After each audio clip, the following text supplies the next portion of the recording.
Hey guys, welcome to this video on Lightworkers. I'm going to discuss my own personal journey, so I hope you'll stay tuned because there's a little bit to it, but I think it'll really resonate with a lot of you.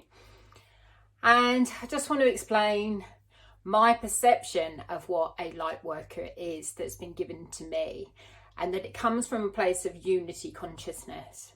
It's not about I'm a light worker, you're not a light worker. That doesn't work. We are all light workers if we've had a spiritual awakening, but everyone's journey is slightly different. So please enjoy.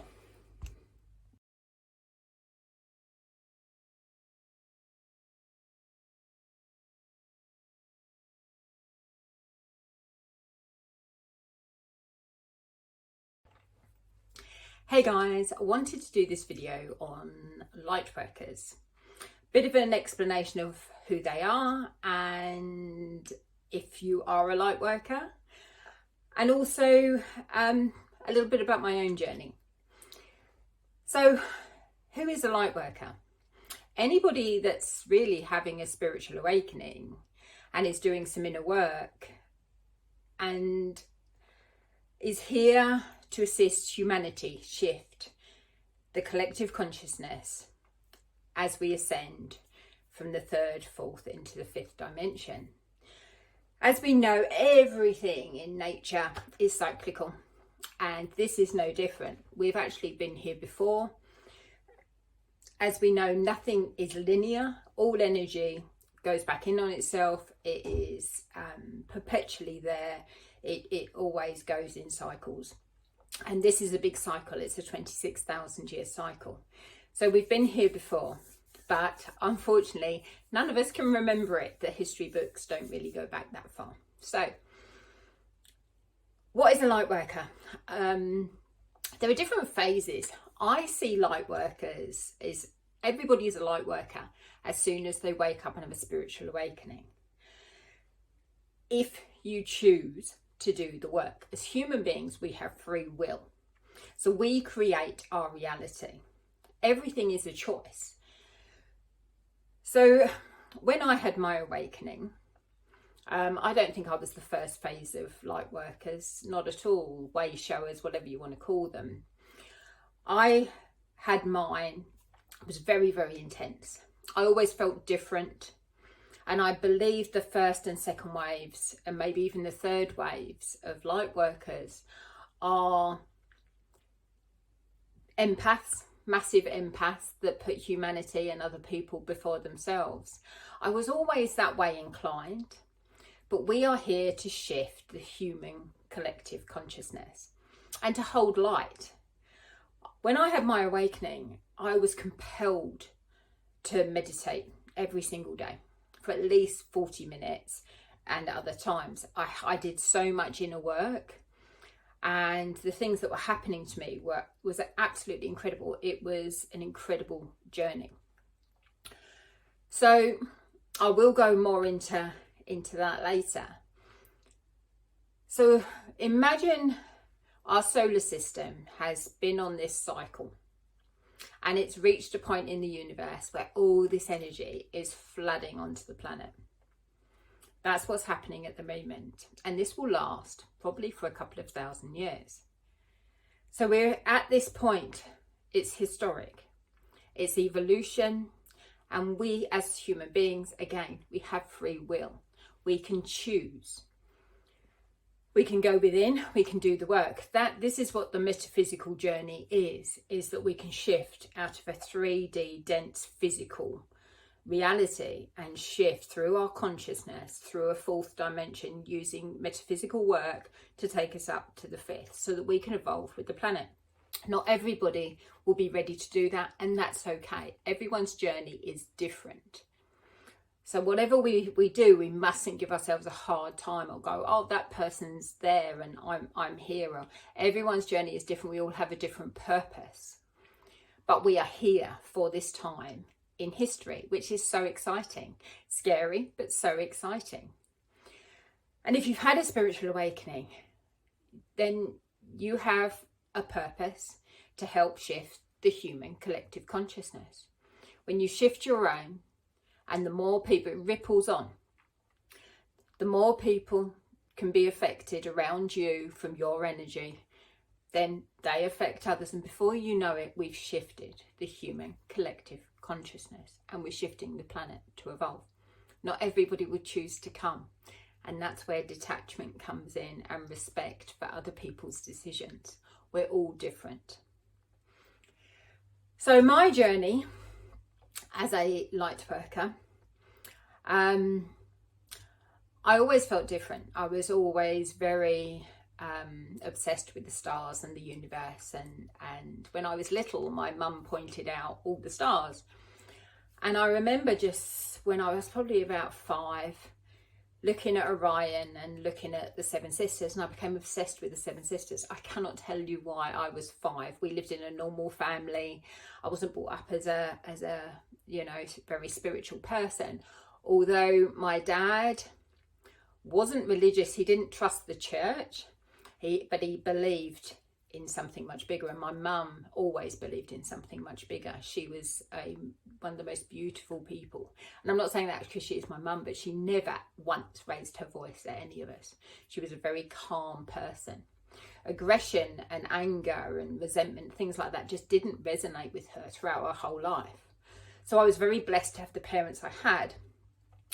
I also think that because my parents were older, and my husband's parents were older when they had us as well. My mum and dad were 40 when they had me, and his parents were very similar.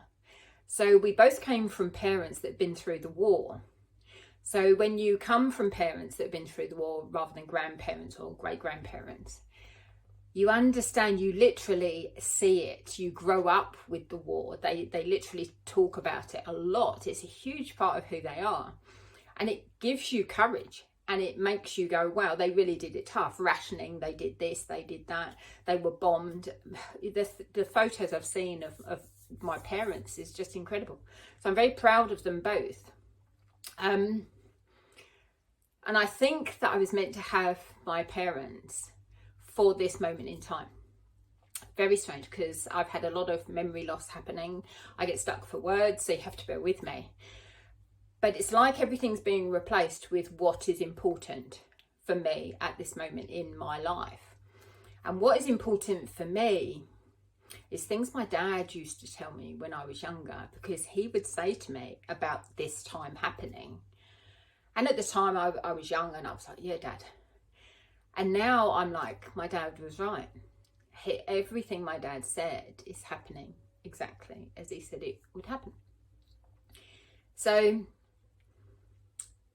I'm very blessed to have those memories, and they've come through very strong. So I've always wanted to help people, and I became a counsellor to help people. But normal counselling, although it's wonderful and helps a lot of people, there were parts of it that didn't really resonate with me. And I'm not trying to upset any counsellors out there, because they do a fantastic job. But for me, there was something missing. There's this spiritual connection. So we focus on our problems a lot, and we medicate rather than having this spiritual connection, because that's a very low density, low state of consciousness. It's the 3D dimension. It's in the physical. So have a tablet. We look to the external to solve our problems. And for me, I've always sort of known that we have to look after our own health. We have to eat right. We have to do all these different things, because I was a personal trainer for many years. So my life took me on this incredible journey, because I had abuse when I was a child, which I'm not going to go into, not on this video anyway. But it's led me on this journey. I had counselling 30 years ago, and that changed my life and led me on the path of metaphysics. So all my life being this incredible jigsaw suddenly came together. And now, at this moment in history, I see that everything was a link to the next thing, the next thing. And the universe puts you on this path. And it's up to you whether you follow it. So for me, I was compelled to, because I always felt slightly different. I was always a truth seeker. I couldn't lie. I just tried. And people would say, you know, you're brutally honest. I don't mean to be brutally honest, but I think people found it hard because sometimes the truth is hard to take. And for me, I had to dumb down the truth because I just found it so hard to cover things up,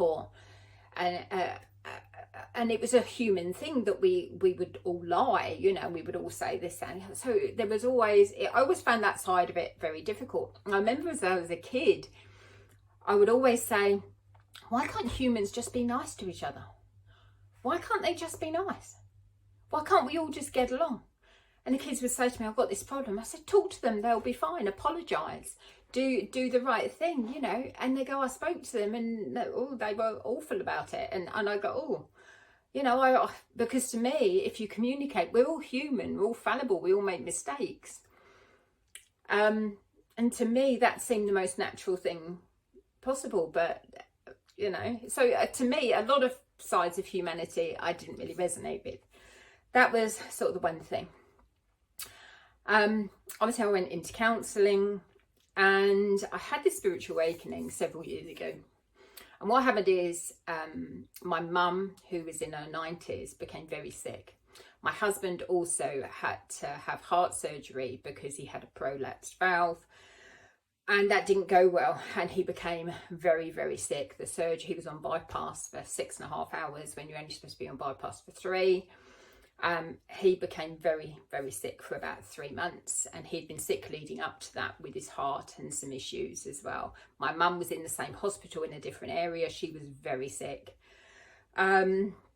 Also, my daughter abroad was very sick. So I had this overwhelming, we also had a death in the family at the same time.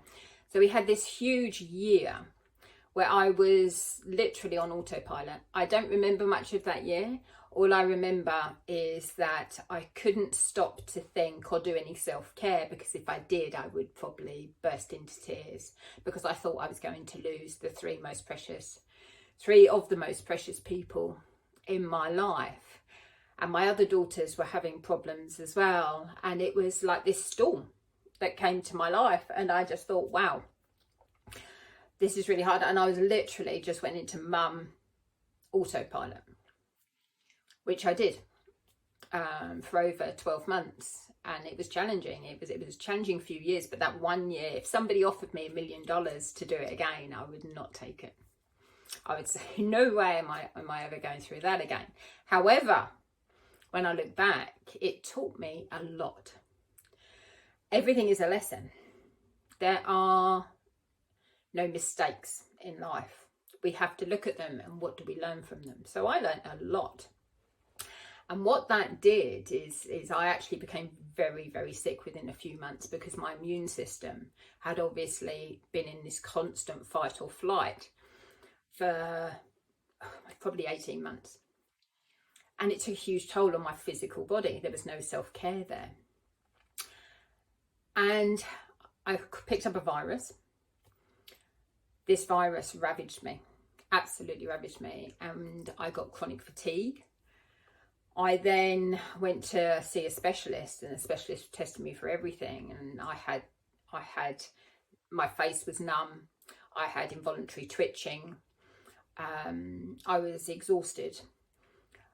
I had spots in my mouth, like clusters of big spots in my mouth, and the nerve endings in my feet were just firing all the time, and I couldn't sleep because it was just like constant. And I just thought, oh wow, this is really not good. I was in a really bad way. So I went to the doctors, went to the specialists, and they did a scan, and they said, oh, all the symptoms is you've got autoimmune disease and you've also got MS. Well, as I say, I was brought up with my parents. I'm quite a resilient person, and I walked out of there and I just thought, no. All my training as a personal trainer, every life experience that I'd had was for that moment. And I just thought, no. Even my husband, he's a very resilient man, because again, he's got older parents that have gone through the war. And I just thought, no, I'm not having it. I am not having this. So using my metaphysical training, power of the mind, I was like, I started to go into meditate. I'd never meditated before. I understood the power of the mind. So from a very 3D physical level, and then this was my awakening. I started to meditate. Instantly, things started to happen. And I was like, this is a whole new dimension of life that is here for me. And I had this huge awakening, and it was very intense. And I was compelled to meditate. And my body started to heal very quickly. Well, it took me 14 months in total. But it started, I could feel the benefits. My husband said, you're totally different when you meditate, you know. And I went, it's amazing. I just have to meditate. And so I thought, I need to calm my central nervous system down, because I think it was stress that had got my body into that state, constant stress. So I knew this wasn't a permanent illness. If I've created it, I can cure it. That was my mindset. Well, no, you've got yourself into this mess, Cass. Get yourself out of it. So I focused and I went on this journey. So I started meditating, but I also did other things. You have to do things. So I'm thinking, what in my life is causing me any issues? So I always ate good fats anyway, but I really upped my good fats. I started taking some antivirals because I did some research, and I realised that MS is linked to Epstein-Barr and herpes 6 and 7. Well, these spots in my mouth, I actually got my husband to have a look and try and take a photo of them, this cluster of white spots. And I thought, that's herpes, that's 6 and 7. This is not, I've never had a cold sore in my life. This is from something that's been sitting in my body. So I then started doing a lot of research, found some really good things for Epstein-Barr and whatever.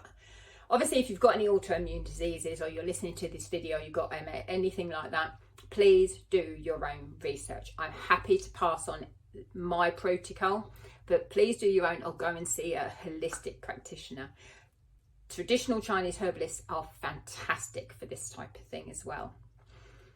As I am not a doctor, this is my personal experience.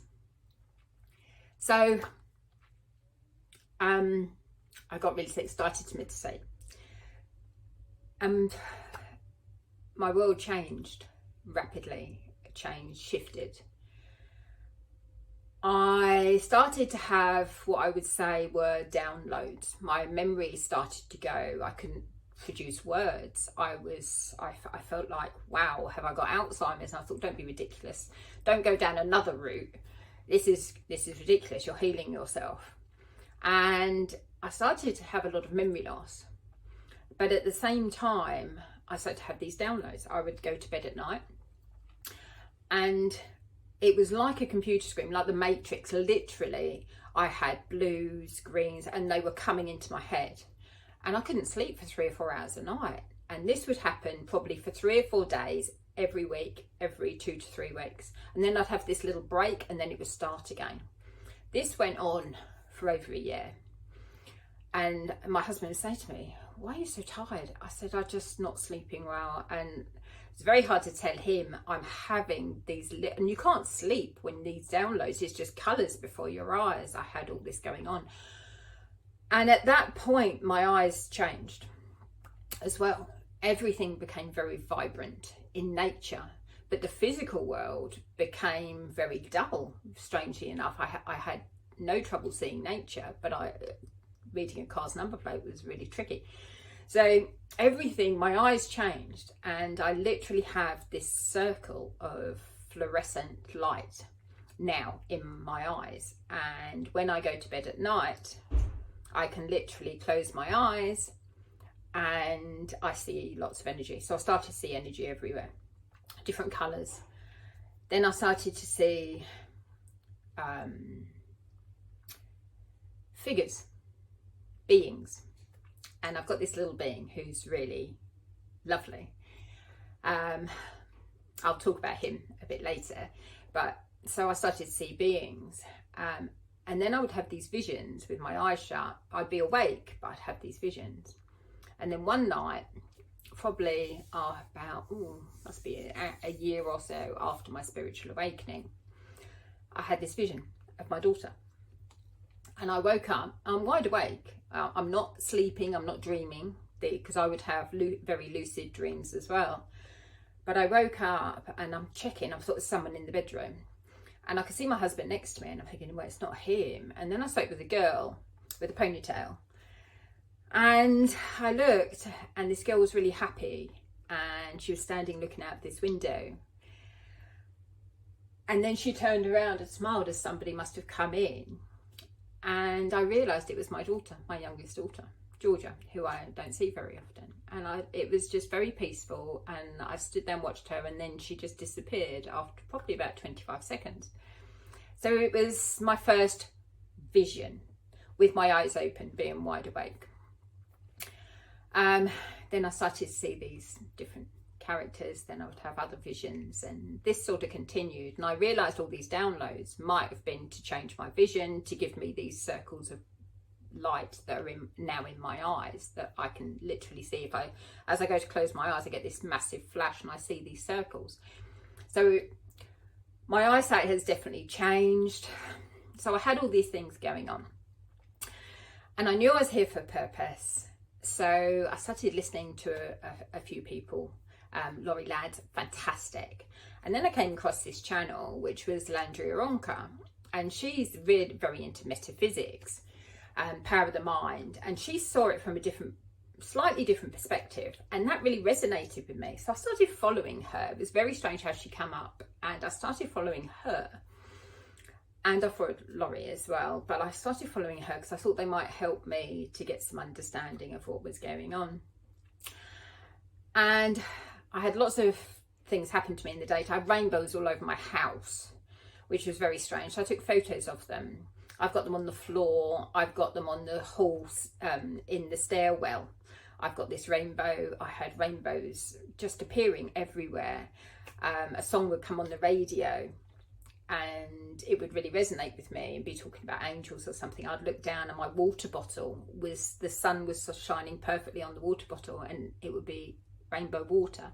Really strange things that people go, yeah, just a coincidence. There are no coincidences.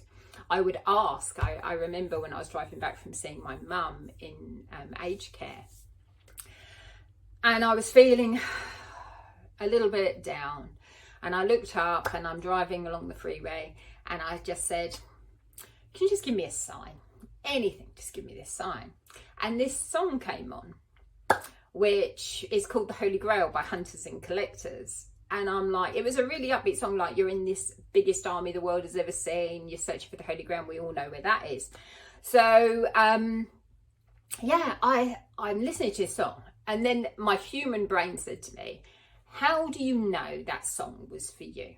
And I literally said it to myself, and there's this doubt, this human doubt going, how do you know that song was for you, even though it really lifted my spirits?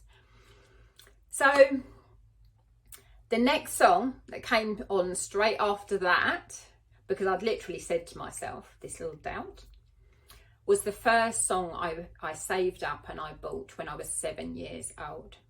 So I haven't heard this song probably in 40 years. And it was Blockbuster by Sweet back in the early 70s. And I just I just laughed to myself. I'm in the car just laughing to myself, going, why are you doubting? You've had all these visions, you've had all this stuff happening to you. How could you still doubt that song wasn't for you? And it was like, I'll prove it to you. Here you go. And I was just laughing. I thought, wow, okay, that song was for me to cheer me up. Thank you so much.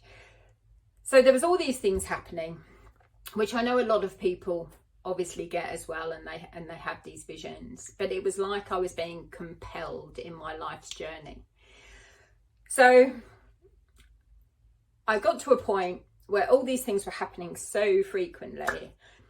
I said, I know I'm here for a reason. I know I'm here for a purpose. I didn't have many human people to speak to at this time. My mum and my youngest daughter they had already started their awakening as well. But everybody else in my family, among my friends, they didn't relate to me at this point. So it was very lonely. And my husband literally had a different wife overnight, and he did his best. He really did his best. He just couldn't relate to what was going on for me. So it was quite lonely because my daughter was overseas and my mum was in aged care. So I thought, I really need some help here. I was really struggling. I was having all these visions. I was having all these things. I had this purpose.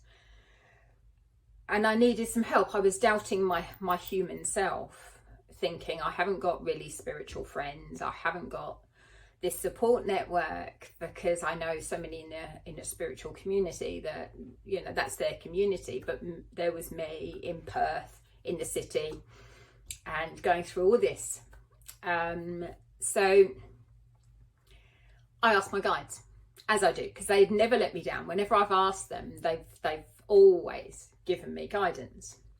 They don't tell you what to do, they just give you a sign. They lift you up and go, you're okay, you're traveling, you're doing really well. So I asked my guides and I said to them, you know, I'm really struggling. I know I have this purpose. I couldn't have gone through what I've gone through in the last 18 months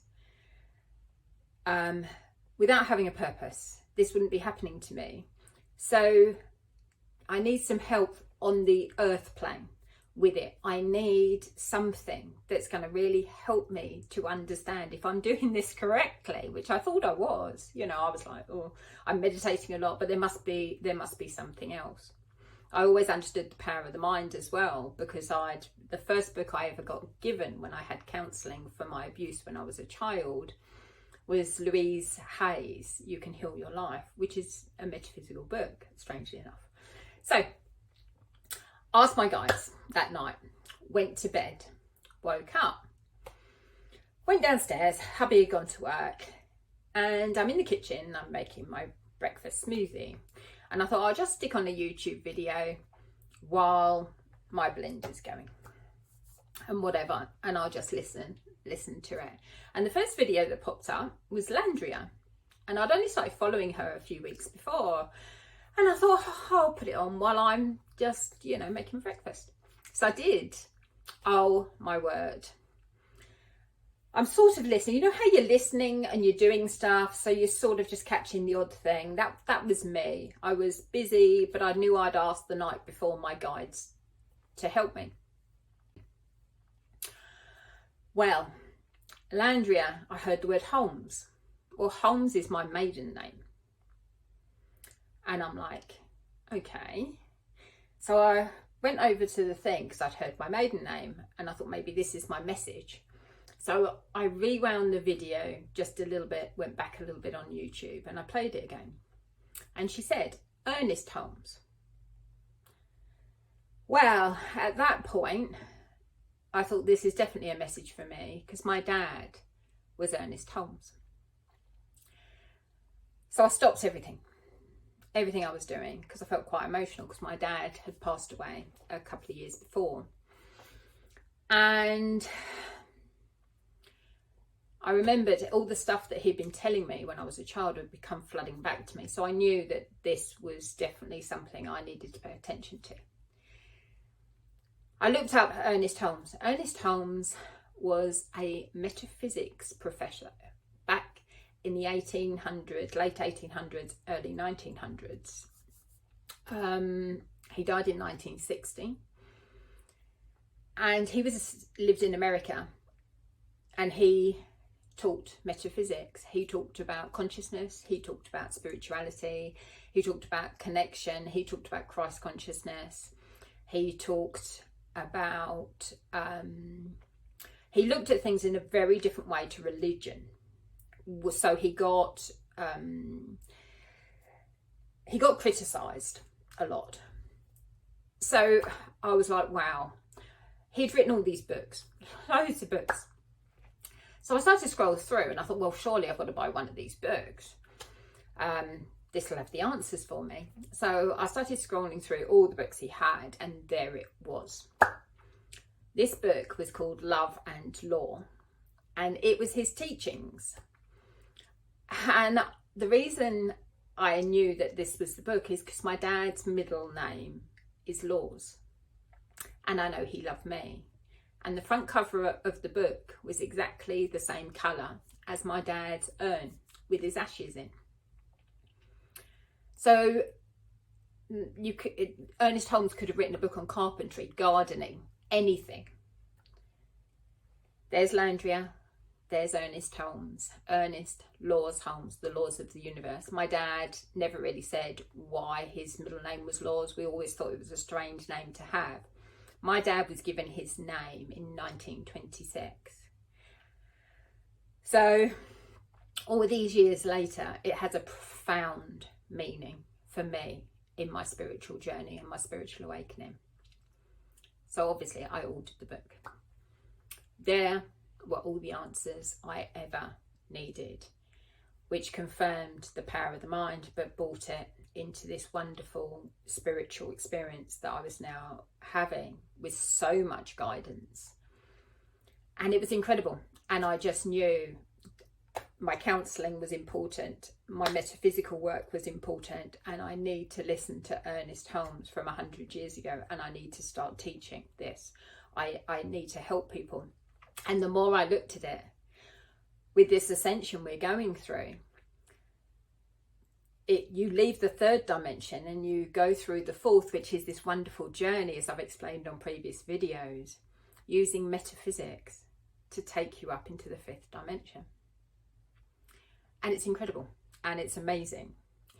So that was my spiritual awakening. There was so much to it, a lot of physical symptoms, a lot of tinnitus, eyesight changes, lots of different physical things, which I can go into on another video. But what a journey. And we're all light workers, every single one of us. It's just phases. Think of it like a relay race. Is that you have the first people that were probably, I don't know, older than me. They were the first.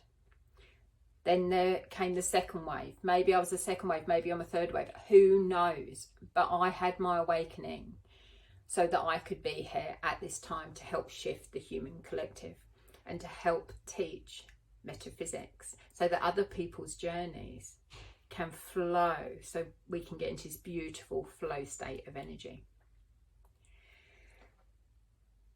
And as I help other people help other people, and before you know it, there's this beautiful ripple effect. It's like a big relay race. Everybody is a light worker. We all have our own purpose. We all have our own journey. Everyone's different. That was my journey.